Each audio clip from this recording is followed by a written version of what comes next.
I'm Howard Cloth, and I'm 72, and I struggled with weight for most of my entire adult life.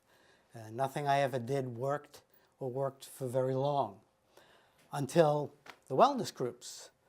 I started in September of 2010, and 10 months later, I lost 30 pounds, 8 inches in my waist. But even more importantly, I eat better, I'm more active, I exercise, I sleep like a babe, and even beyond the fitness, nutrition aspects, my whole attention is now focused on things like wellness, food. I do the cooking at home, and I've transformed the way we eat. I'm doing a cooking show, started a walking clinic to help people who are interested in getting started with walking for its cardio aerobic benefit. I'm an avid Nordic walker. As a matter of fact, I've got an event coming up in May. I'm doing the Walk for Hunger, all 20 miles, and organizing a team like I did last year. Exercise is something that I embrace. Years ago, I jogged, but stopped that when I had a problem with my knee. I became a walker, but nothing like what I do now. I Nordic walk between 20 and 30 miles a week. During the warmer months, I also ride a bike. I go to the gym 3 days a week to work on strength and resistance and balance. I see a personal trainer once a month, and she tweaks what I'm doing and gives me replacements so my routine is constantly new and fresh and not boring. When I'm ready to go out for a walk on a beautiful morning with the sun out, even if it's 10 degrees out, my feet react to my mind like a puppy would when he sees you go get the leash. Cannot wait to get outside and get on the bike path and start doing my Nordic walking. I love it. It's the endorphins. It's being outside in the sun and watching the sunlight go through the dappled leaves and reflect on the trail. It's just a high. I love it. The first thing I did was I got all the crap out of the house. The second thing I did was, if it was not going to be fresh produce or meat, I used the Altman rule to make substitutions. We still eat rice, but it's brown rice. We still eat pasta, but it's brown pasta. I've learned about quinoa, which we love. We're heavily into legumes like lentils and beans.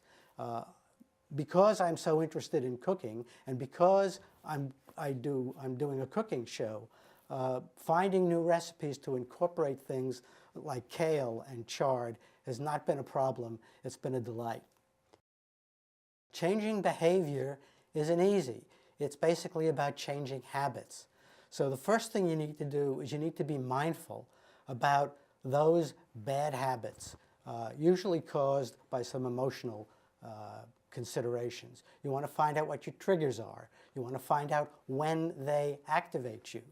And once you do, you can replace a bad habit with a good habit. For example, if you're a cookie snacker after dinner, you can replace that with an apple before you go cold turkey and just cut out snacks altogether.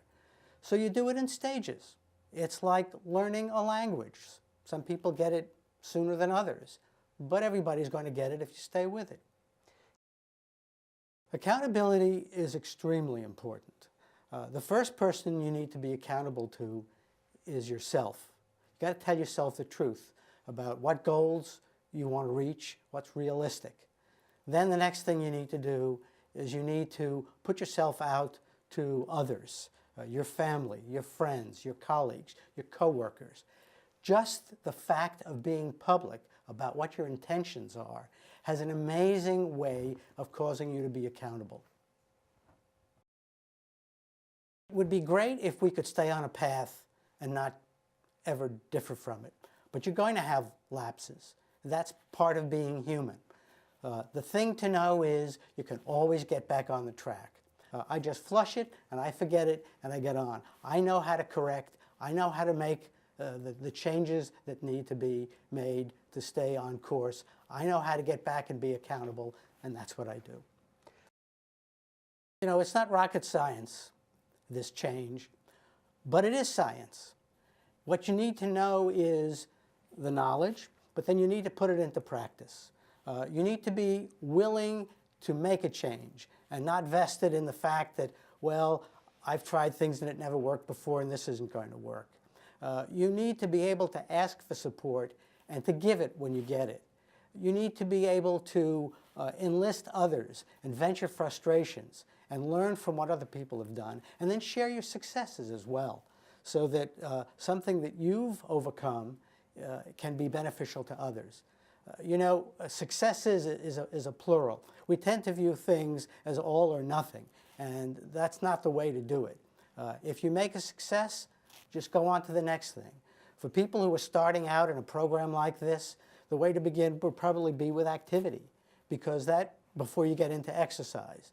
Get it so that you're doing, 7,000 or 10,000 steps a day. And once you've made a habit of that, then you can decide what kind of exercise program really works best for you.